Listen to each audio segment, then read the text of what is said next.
বিষাক্ত পার্থেনিয়াম গাছের যেন অলিখিত চাষ হচ্ছে বোলপুর শান্তিনিকেতনে। পরিবেশের পক্ষে অত্যন্ত ক্ষতিকারক এই গুল্ম জাতীয় গাছ নির্মূল করতে কোনো উদ্যোগ নেই প্রশাসনের। শান্তিনিকেতনের রাস্তার ধারে ধারে সহ কোপাই নদীর তীরে বিস্তীর্ণ এলাকা জুড়ে গজিয়ে উঠেছে পার্থেনিয়াম, ধরেছে ফুলও। এই পার্থেনিয়াম শুধু মানুষের জন্য ক্ষতিকর তা নয়, গবাদি পশুর জন্য প্রচণ্ড ক্ষতিকারক। পার্থেনিয়াম কি জাতীয় উদ্ভিদ? পার্থেনিয়াম হল একটি একবর্ষজীবী গুল্ম জাতীয় উদ্ভিদ। পাতলা সবুজ পাতা, এক একটি গাছ 2 থেকে 4 ফুট পর্যন্ত হয়। খুবই ছোট ছোট সাদা ফুল ধরে।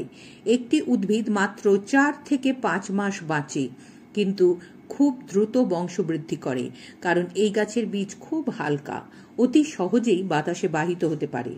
পার্থেনিয়ামের উৎপত্তি প্রথমে ভারতবর্ষে এই উদ্ভিদ ছিল না। এটি মূলত উত্তর ও দক্ষিণ আমেরিকা, ওয়েস্ট ইন্ডিজ, মেক্সিকোর উদ্ভিদ। জানা গিয়েছে আমেরিকা থেকে খাদ্যশস্য আমদানি রপ্তানির সময় 1945 সালে পার্থেনিয়ামের বীজ ভারতে আসে। বিশেষ করে গম আমদানির সময় চলে এসেছিল পার্থেনিয়ামের বীজ, এমনটাই জানা যায়। বর্তমানে ভারতবর্ষ সহ পশ্চিমবঙ্গের আনাচে কানাচে দেখা যায় পার্থেনিয়াম গজিয়ে উঠতে। পার্থেনিয়ামের ক্ষতিকারক দিক: পার্থেনিয়াম গাছের ফুলের রেণু থেকে সেস্কোটারপিন ল্যাকটোজ নামক বিষাক্ত পদার্থ নির্গত হয়, যা বাতাসে বাহিত হয়ে পরিবেশে মিশে যায়, যা নিঃশ্বাসের সঙ্গে ফুসফুসে চলে যায়। এর থেকে হাঁপানি, শ্বাসকষ্ট, জ্বর হতে পারে। এছাড়া পার্থেনিয়ামের ফুলের রেণুতে ক্যাফেইক অ্যাসিড ও পি-এনিসিক অ্যাসিড থাকে। তা যদি কোনো ক্ষতস্থানে লাগে তাহলে চর্মরোগ হতে পারে। পার্থেনিয়াম যে শুধু মানুষের জন্য ক্ষতিকর তা নয়, গবাদি পশুর জন্য অত্যন্ত ক্ষতিকারক। গরু, ছাগল, মোষ, ভেড়া, গাধা, ঘোড়া সহজেই মাঠে ঘাটে পার্থেনিয়ামের গাছ খেয়ে ফেলে। এতে তাদের যকৃৎ ও পৌষ্টিকতন্ত্রে সমস্যা দেখা দেয়, ফলে দুধ কম দেয়, প্রজননের ক্ষেত্রে সমস্যা হয়। পার্থেনিয়াম নির্মূল করার নিয়ম: পার্থেনিয়াম প্রথমত গজাতে দেখলেই প্রথমেই গোড়া থেকে উপড়ে ফেলাই শ্রেয়। আর যদি গাছ বড় হয়ে যায় তাহলে তা গোড়া থেকে উপড়ে মাটিতে পুঁতে ফেলতে হয়। তার আগে জলে প্রচুর পরিমাণে লবণ গুলে এই গাছের উপর ছড়াতে হয়, যাতে উপড়ানোর সময় এই ফুলের রেণু বাতাসে ছড়াতে না পারে। এই গাছ পুড়িয়ে দিলেও তার বীজ ও ফুলের রেণু বাতাসে বাহিত হতে পারে। তাই এটিকে নির্মূল করার অন্যতম উপায় মাটিতে পুঁতে ফেলা। উদ্ভিদ বিজ্ঞানী সমিত রায় বলেন, পার্থেনিয়াম প্রধানত বীজের মাধ্যমে বংশ বিস্তার করে।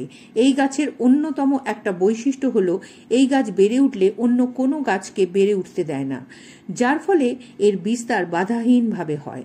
পার্থেনিয়াম নিজের মধ্যে এক ধরনের অ্যাসিড তৈরি করতে পারে, যা খুবই ক্ষতিকর মানুষের জন্য ও গবাদি পশুর জন্য। তবে তিনি আরও একটি বিষয় জানান, তা হলো কিছু কিছু বিজ্ঞানী পার্থেনিয়াম থেকে অ্যান্টিবডি ওষুধ তৈরির চেষ্টা করছেন। এই মুহূর্তে আন্তর্জাতিক খ্যাতিসম্পন্ন বোলপুর শান্তিনিকেতনের মানুষের গুরুত্বপূর্ণ সমস্যাগুলির মধ্যে হল যত্রতত্র গজিয়ে ওঠা পার্থেনিয়াম গাছ, রাস্তার ধারে ধারে একটু ফাঁকা জায়গায় বিস্তার এই বিষাক্ত গাছের। পার্থেনিয়াম কে আমরা মানে সায়েন্টিফিক পরিভাষা একটা উইড বলেই জানি।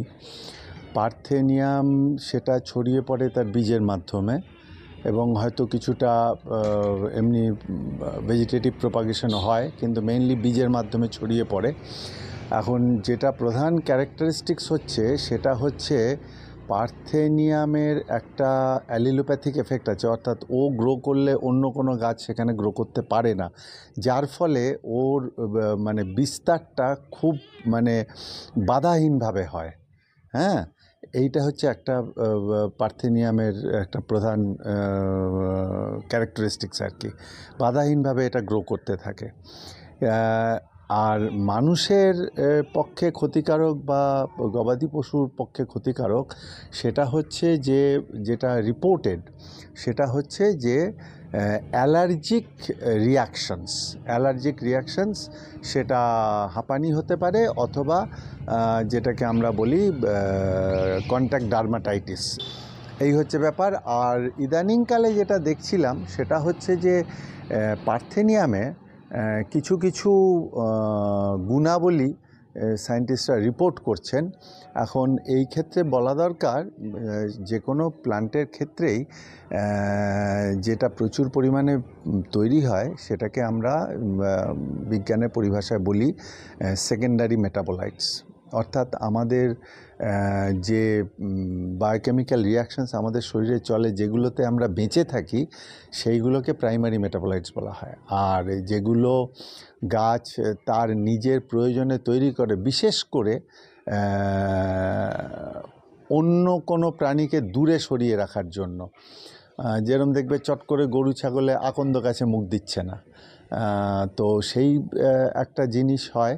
তো সেই রকম কিছু হয়তো সেকেন্ডারি মেটাবোলাইটস পাওয়া গেছে, যেখান থেকে হয়তো কোনো ওষুধ তৈরির কোনো প্রকল্প হতে পারে। গবাদি পশুর জন্য কি গবাদি পশুর জন্য একেবারেই উপকারী নয়, কারণ গবাদি পশু কিন্তু তাদেরকে যেরকম সেরকম জিনিস খাওয়ালে তারা খায় না, এবং কোন ধরনের খাবার খেলে গবাদি পশু যদি হয়, তাহলে পরে কোন ধরনের খাবার খেলে তার উপকার হবে বা মানুষ তার থেকে গুড এফেক্ট পাবে, যেরকম কি খাওয়ালে গরু খুব ভালো দুধ দেবে, সেগুলো একদম নির্ধারিত করা আছে। তার মধ্যে পার্থেনিয়ামের কোনো জায়গা নেই।